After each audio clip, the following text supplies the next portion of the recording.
السلام علیکم ورحمۃ اللہ وبرکاتہ نحمدہ ونصلی علی رسولہ الکریم اما بعد اعوذ باللہ من الشیطان الرجیم بسم اللہ الرحمن الرحیم وضرب اللہ مثلا قریۃ کانت آمنۃ مطمئنۃ یأتیہا رزقها رغدا من کل مکان۔ آج انشاءاللہ العزیز آپ لوگوں کے سامنے اپنی سوسائٹی کو سامنے رکھتے ہوئے کچھ اہم باتوں کو اور موجودہ وقت اور حالات کو آپ کے سامنے پیش کرنے کی کوشش کروں گا۔ آپ لوگ اچھی طرح سے ان باتوں سے واقف ہے کہ آج سے 30 سال پہلے 40 سال پہلے جب ہماری اپنی سوسائٹی میں لوگ آپس میں ایک دوسرے سے محبت ہمدردی کے ساتھ زندگی گزار لیا کرتے تھے، اور ہم یہ اچھی طرح سے جانتے ہیں کہ بہت سارے خاندان ہماری اپنی سوسائٹی میں غریب تھے، اور اسی غربت کی وجہ سے الحمدللہ ہمارے یہاں پر پیسے تو نہیں تھے، ہم زیادہ مالدار تو نہیں تھے، لیکن ہمارے دل بہت بڑے تھے۔ دیکھنے میں یہ آتا تھا کہ ہمارے یہاں پر بہت سارے لوگ جو غریب تھے ان کے یہاں پر گھر مکانات نہیں ہوا کرتے تھے، لیکن ہماری اپنی سوسائٹی میں جن لوگوں کے یہاں پر بڑے مکانات ہوتے یا ایک سے زائد مکانات ہوتے، تو ہم نے یہ دیکھا کہ وہ اپنے رشتہ داروں کو یا اپنے پڑوسیوں کو یا کسی مسلمان کو بنا کسی لین دین کے، بنا کسی معاوضے کے گھر رہنے کے لیے دے ڈالتے تھے۔ 1 مہینہ 2 مہینے کے لیے نہیں بلکہ کئی سالوں تک کے لیے ان کو گھر دے ڈالتے تھے۔ اور یہ بھی دیکھنے میں آتا تھا کہ بعض افراد نے تو اپنے مکانات، جس کے یہاں پر مکانات نہیں ہوتے، ان کو اپنے مکانات دے ڈالے، اس کا کوئی معاوضہ بھی نہیں لیا۔ یہ طریقہ ہماری اپنی سوسائٹی میں جاری و ساری تھا، اور آپس میں لوگ ایک دوسرے سے بے انتہا محبت کرتے، ایک دوسرے کے سکھ اور دکھ میں شریک ہو جاتے، تو جس کی وجہ سے ہماری سوسائٹی پر اللہ کی رحمت، اللہ کی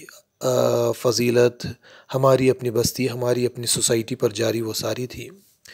لیکن جو کام ہمارے آبا و اجداد نے کیے، جو قربانیاں دی، اور اس کے بعد میں اللہ کی رحمت سے الحمدللہ آج ہماری بستی حسین، خوشحال، مالدار ہو چکی ہے۔ تو یہ ساری چیزیں اللہ رب العالمین نے ہمارے آبا و اجداد کے اخلاق، کردار اور اعمال، ان کے دین کو دیکھ کر یہ ساری چیزیں انہیں انعام کے طور پر دی تھی۔ لیکن آج ہمارے اخلاق، کردار، اعمال ہمارے آبا و اجداد کے اعمال، اخلاق و کردار سے دونوں میں زمین و آسمان کا فرق آ چکا ہے۔ دیکھیے، میں آپ کے سامنے سب سے پہلے تو سورہ نحل کی آیت نمبر 112 کی تلاوت کروں گا، جس میں اللہ نے فرمایا وَضَرَبَ اللَّهُ مَثَلًا قَرْيَةً كَانَتْ آمِنَةً مُطْمَئِنَّةً يَأْتِيهَا رِزْقُهَا رَغَدًا مِنْ كُلِّ مَكَانٍ۔ اللہ تعالیٰ ایک بستی کی مثال دیتا ہے جو بڑی پرامن اور مطمئن تھی، اس کا رزق اس کو ہر جگہ سے بڑی فراوانی کے ساتھ پہنچ رہا تھا۔ دیکھیے، یہاں پر اللہ رب العالمین نے جو فرمایا، ایک بستی کی مثال دی جا رہی ہے جو بڑی پرامن اور مطمئن تھی۔ الحمدللہ ہم ہماری سوسائٹی، ہم ہماری بستی پر کچھ سال پہلے نظر ڈالیں، یا ہمارے آبا و اجداد پر ہم نظر ڈالیں، کتنی محبت کے ساتھ، پیار و محبت کے ساتھ، ہمدردی کے ساتھ یہ زندگی گزار لیا کرتے تھے۔ پھر اللہ تعالیٰ آگے ہم جیسے لوگوں کے بارے میں یہ فرماتے ہیں فَكَفَرَتْ بِأَنْعُمِ اللَّهِ فَأَذَاقَهُ اللَّهُ لِبَاسَ الْجُوعِ وَالْخَوْفِ بِمَا كَانُوا يَصْنَعُونَ، کہ پھر اس نے اللہ کی نعمتوں کی ناشکری شروع کر دی، تو اللہ نے ان کی کرتوت کی وجہ سے ان کو بھوک اور خوف کا پہنایا لباس، یعنی بھوک اور خوف کا ان کو لباس پہنا دیا گیا۔ تو آپ ذرا غور کیجئے کہ جب اللہ کی نعمتوں کی ناشکری انسان ادا کرتا ہے، اب اللہ کی نعمتوں کی ناشکری کی الگ الگ شکلیں ہیں، یعنی اللہ کی نعمتوں کی ناشکری کے بارے میں آپ یہ اچھی طرح سے جان لیجئے کہ اللہ کی شریعت کی مخالفت کرنا،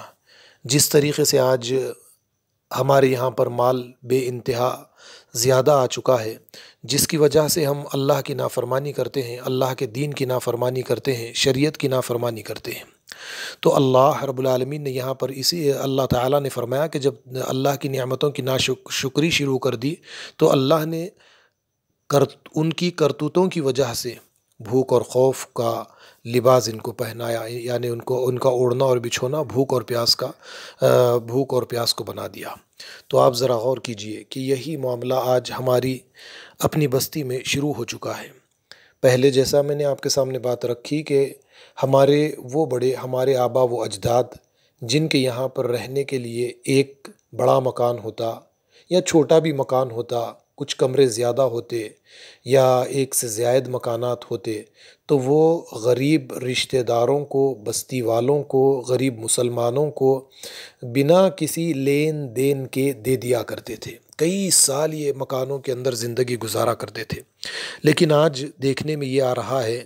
کہ زمین کے مسئلے میں ہی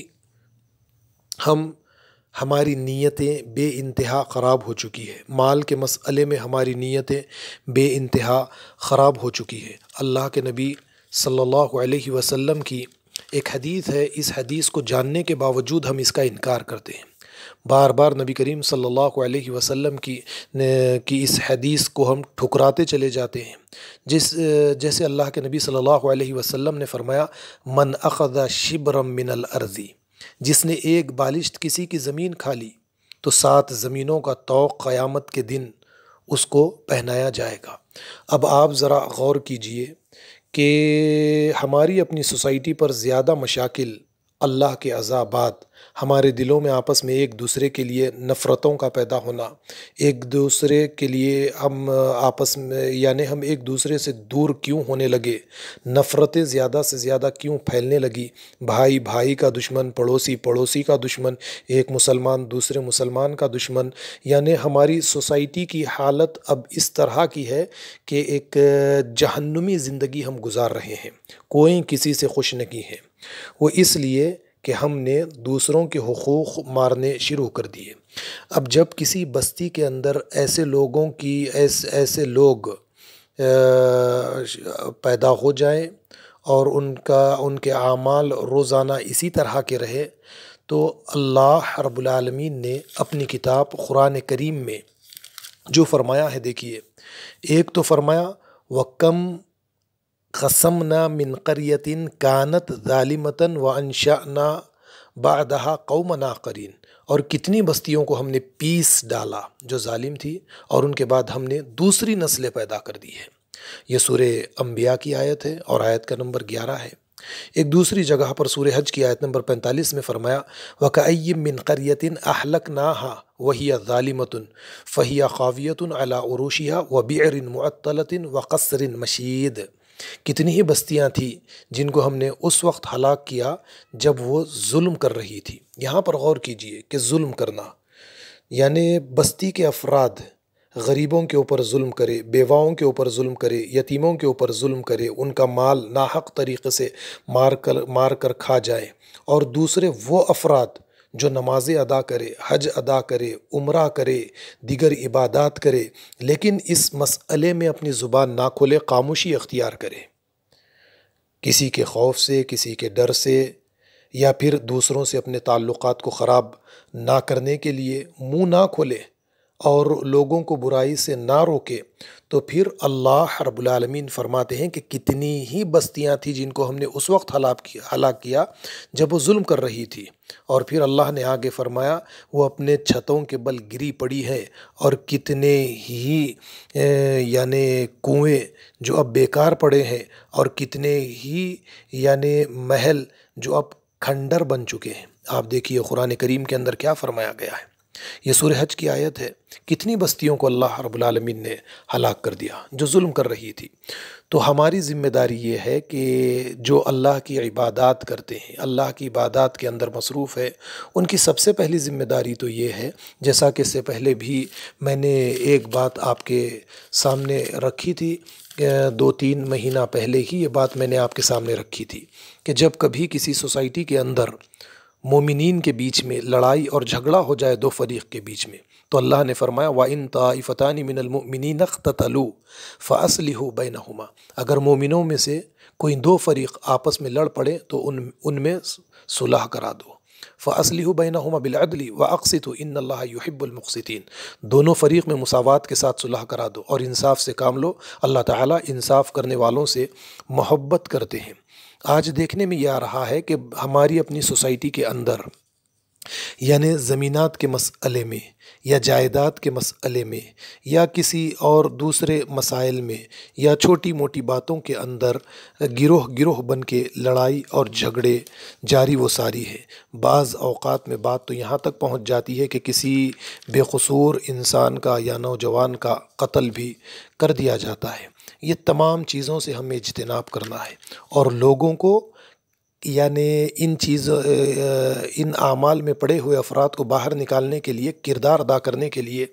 آگے آنا پڑے گا۔ اب دیکھیے میں نے آپ کے سامنے 3 آیات پیش کی ہے، اب اس کے بعد میں ایک اور آیت آپ کے سامنے پیش کروں گا جس میں اللہ رب العالمین نے فرمایا وَإِذَا أَرَدْنَا أَن نُّهْلِكَ قَرْيَةً أَمَرْنَا مُتْرَفِيهَا فَفَسَقُوا فِيهَا فَحَقَّ عَلَيْهَا الْقَوْلُ فَدَمَّرْنَاهَا تَدْمِيرًا، اور جب ہم کسی بستی کو ہلاک کرنے کا ارادہ کرتے ہیں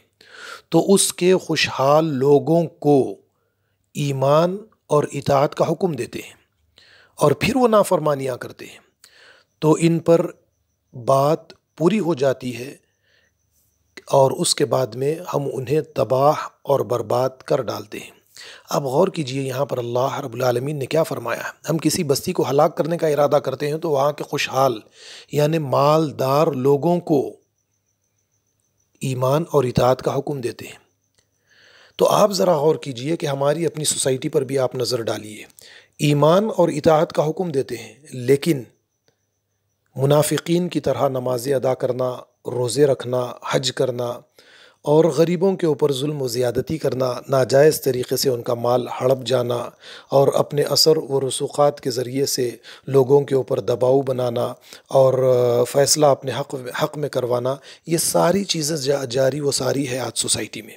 جب یہ معاملہ سوسائٹی کا ہو جائے گا اور نیک افراد غریبوں کے حقوق دلوانے کے لیے آگے نہیں آئیں گے تو وہ بستی تباہ اور برباد کر دی جاتی ہے۔ اللہ تعالیٰ سورہ نساء میں فرماتے ہیں وَمَا لَكُمْ لَا تُقَاتِلُونَ فِي سَبِيلِ اللَّهِ وَالْمُسْتَضْعَفِينَ مِنَ الرِّجَالِ وَالنِّسَاءِ وَالْوِلْدَانِ الَّذِينَ يَقُولُونَ رَبَّنَا أَخْرِجْنَا مِنْ هَٰذِهِ الْقَرْيَةِ الظَّالِمِ أَهْلُهَا وَاجْعَل لَّنَا مِن لَّدُنكَ وَلِيًّا وَاجْعَل لَّنَا مِن لَّدُنكَ نَصِيرًا۔ اے مسلمانوں، تمہارے پاس کیا جواز ہے کہ اللہ کے راستے میں اور ان بے بس مردوں، عورتوں اور بچوں کی خاطر تم نہ لڑو جو یہ دعائیں کر رہے ہیں کہ اے ہمارے پروردگار ہمیں ایسی بستی یعنی اس بستی سے نکال لیجئے جس کے باشندے ظلم کر رہے ہیں اور ہمارے لیے اپنی طرف سے حامی پیدا کر دیجئے اور ہمارے لیے اپنی طرف سے کوئی مددگار کھڑا کر دیجئے۔ ذرا آپ دیکھیے یعنی ضعیف کمزور مرد و عورتوں کی دعا، وہ اللہ سے دعائیں کر رہے ہیں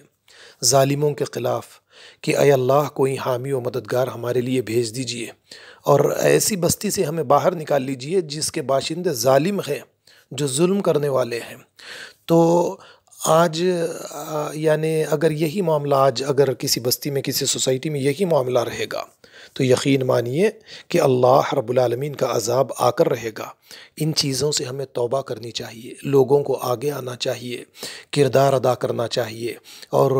غلط کام کرنے والوں کو ان کے غلط کام کے انجام سے آگاہ کرنا چاہیے، ڈرانا چاہیے اور ساتھ ساتھ ایک اجتماعیت، نیک لوگوں کی ایک اجتماعیت تیار ہونی چاہیے جس کے ذریعے سے برا کام کرنے والوں پر دباؤ پڑے،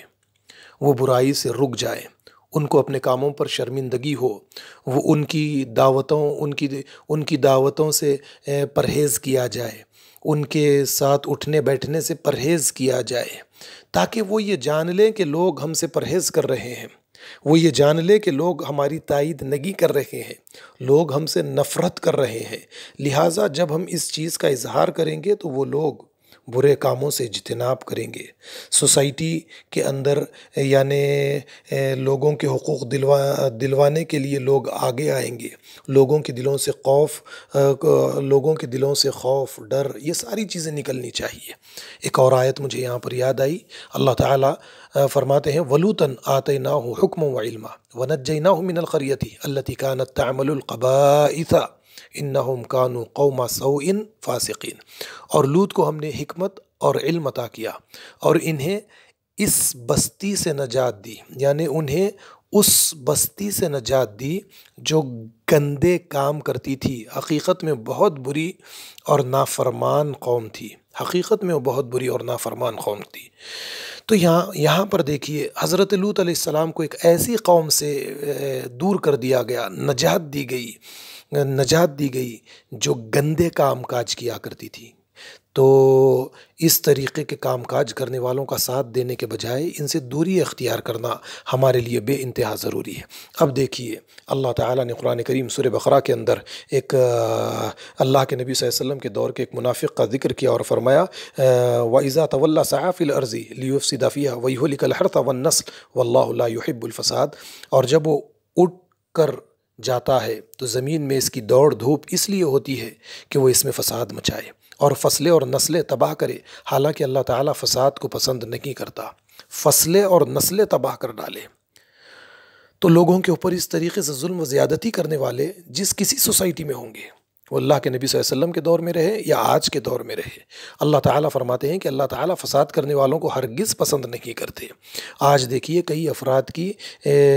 افراد کا یہی کردار ہوتا ہے، ان کی نیت یہی ہوتی ہے کہ لوگوں کی فصلیں تباہ کر دے، معاشیات کے مسئلے میں تباہی و بربادی پیدا کر ڈالے، نسلیں تباہ کر ڈالے، اور اس طریقے سے کسی سوسائٹی کے اندر فتنہ اور فساد پیدا کیا جائے۔ اللہ تعالیٰ آگے فرماتے ہیں وَإِذَا قِيلَ لَهُ اتَّقِ اللَّهَ أَخَذَتْهُ الْعِزَّةُ بِالْإِثْمِ فَحَسْبُهُ جَهَنَّمُ وَلَبِئْسَ الْمِهَادُ۔ اور جب اس سے کہا جاتا ہے کہ اللہ کا خوف کر تو عزت، غرور اس کو گناہ پر آمادہ کر دیتی ہے، ایسے شخص کا ٹھکانہ جہنم ہے۔ یہ سورہ بقرہ کی دو آیات میں نے آپ کے سامنے تلاوت کی ہے۔ تو ہماری اپنی سوسائٹی کے اندر اگر ہم اللہ کی نعمتیں جو اللہ رب العالمین نے ہمارے آبا و اجداد کو دی ہے، ان نعمتوں کو دوبارہ حاصل کرنا چاہتے ہیں اور بستی کو پرامن بنانا چاہتے ہیں اور مطمئن ہو کر پرسکون زندگی گزارنا چاہتے ہیں، تو ہمارے لیے جیسے اللہ رب العالمین نے قرآن کریم میں فرمایا کنتم خیر امت اخرجت للناس تعمرون بالمعروف وتنہون عن المنکر، نیکی کا حکم دینا اور برائی سے روکنا۔ اور نبی کریم صلی اللہ علیہ وسلم نے جیسے حدیث میں فرمایا من رأى منکم منکرا فلیغیرہ بیدہ، کہ تم میں سے جو کوئی برائی کو ہوتا ہوا دیکھے تو کیا کرے، طاقت رکھتا ہو تو اپنے ہاتھ سے روک دے، اور فرمایا کہ اگر طاقت نہیں رکھتا تو کم سے کم زبان سے بول کر روک دے، اگر زبان میں بھی طاقت نہیں ہے بولنے کی تو کم سے کم اپنے دل میں اس کو برا جانے۔ تو یہ چیز ہمارے اندر پیدا ہونی چاہیے۔ دیکھیے تو جب یہ چیزیں ہمارے اندر پیدا ہوگی، ہم برائی کہیں گے اور لوگوں کو برائی سے روکیں گے تو برائی کرنے والے رکیں گے، شرمندہ ہوں گے، اور اس کے بعد میں ہماری بستی کے اندر اچھائی پیدا ہوگی، سوسائٹی میں اچھائی پیدا ہوگی، اللہ کی رحمتیں اور برکتیں ہماری بستی پر نازل ہوں گی اور پرامن زندگی لوگ ہماری بستی کے اندر گزاریں گے۔ آج پرامن زندگی نہیں ہے۔ میں جانتا ہوں لوگوں کو، بستی کے سوسائٹی کے ان لوگوں کو بھی جانتا ہوں، بے شمار مال رکھتے ہیں، دولت مند ہے، لیکن ان کو قلبی سکون، دل کا کوئی سکون اور اطمینان نہیں ہے، ہر ایک دوسرے سے نفرت کر رہا ہے۔ ہماری سوسائٹی آج ایک یعنی انسانوں کی سوسائٹی سے ہٹ کر جانوروں کی سوسائٹی کے اندر تبدیل ہو چکی ہے، ہر ایک دوسرے کے خون کا پیاسا ہے، ہر ایک دوسرے کو ختم کرنا چاہتا ہے، اور کوئی کسی کو مالدار دیکھ کر مالدار دیکھتا ہے تو اس سے نفرت کرتا ہے، اور اس ارادے میں رہتا ہے کہ اسے کسی نہ کسی طریقے سے اسے نقصان پہنچایا جائے۔ ایسا ہرگز نہیں ہونا چاہیے، اور خاص کر ہمارے لیے یہ ضروری ہے کہ ہم یتیموں کا، بیواؤں کا، مسکینوں کا، غریبوں کا خیال کریں، یتیموں کے مال کو کھانے سے اجتناب کرے، بیواؤں کے مال کو کھانے سے اجتناب کرے، جیسے اللہ رب العالمین نے قرآن کریم میں فرمایا ان الذین یاکلون اموال الیتامی ظلما انما یاکلون فی بطونہم نارا وسیصلون سعیرا، کہ بے شک جو لوگ یتیموں کا مال ظلم سے کھا جاتے ہیں وہ اپنے پیٹ میں جہنم کی آگ بھر رہے ہیں۔ فرمایا یا ایھا الذین آمنوا لا تاکلوا اموالکم بینکم بالباطل الا ان تکون تجارتا عن تراض منکم، اے لوگو جو ایمان لائے ہو، باطل طریقے سے آپس میں ایک دوسرے کا مال مت کھاؤ، باطل طریقے سے ایک دوسرے کا مال ہرگز مت کھاؤ، ہاں تجارت باہمی رضامندی کے ذریعے سے تجارت کر کے تم مال تجارت کر کے تم مال حاصل کر سکتے ہو۔ ایک دوسری چیز ہمارے یہاں پر آج کل جو سب سے زیادہ فتنہ اور فسادات کا جس کی وجہ سے ایک سلسلہ شروع ہو چکا ہے وہ یہ کہ کاروبار میں دوسروں کے ساتھ پیسے لگانا، اور جس کے ساتھ پیسے لگائے گئے وہ پیسے لے کر بھاگ جاتا ہے یا پیسے ڈبا دیتا ہے۔ ایک غلطی قرآن کریم اللہ رب العالمین نے جو تعلیم ہمیں دی تھی ہم نے اسے نظر انداز کر دیا ہے۔ دیکھیے، جب کبھی بھی کسی کے ساتھ کاروبار میں پیسے لگائے تو اللہ رب العالمین نے جو تعلیم ہمیں دی اس کو اپنے سامنے رکھے۔ اللہ تعالیٰ نے فرمایا یا ایھا الذین آمنوا اذا تداینتم بدین الی اجل مسمی فاکتبوہ، کہ اے ایمان والو جب تم آپس میں ایک دوسرے سے میعاد مقرر پر قرض کا معاملہ کرو، یعنی کسی سے تم قرض لو تو اسے لکھ لیا کرو، اور لکھنے والے کو چاہیے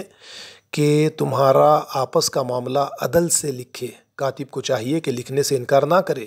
جیسے اللہ تعالیٰ نے اسے سکھایا ہے، بس اسے بھی لکھ دینا چاہیے۔ یعنی یہ آیت بڑی لمبی ہے۔ اللہ تعالیٰ نے فرمایا کہ 2 مردوں کو اس کا گواہ بنا لو، اگر 2 مرد نہ ملے تو 1 مرد اور 2 عورتوں کو اس کا گواہ بنا لو۔ یہ تعلیمات قرآن کریم کے ذریعے ہمیں دی گئی ہے۔ اللہ تعالیٰ سے میری دعا ہے